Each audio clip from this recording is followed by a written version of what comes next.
Hello everyone, how are you doing? This is MD Tech here for another quick tutorial. In today's tutorial, I'm going to show you guys how to disable autofill logins and passwords on your Mozilla Firefox web browser.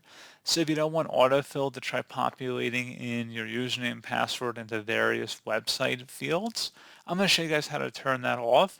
And without further ado, let's go ahead and jump right into it. So all you have to do is select the menu icon in the top right corner of the browser window. Just go ahead and left click on that and go down and select Settings. On the left side, select Privacy and Security. And then on the right side, you want to go down to the Logins and Passwords section. Where it says Autofill Logins and Passwords, go ahead and uncheck that option. And that's all you have to do. And if perhaps some other logins were already saved, you may want to also explore the Save Logins button here.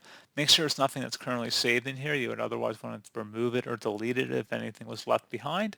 But that's pretty much it. So as always, thank you guys for watching this brief tutorial. I do hope I was able to help you out, and I do look forward to catching you all in the next tutorial.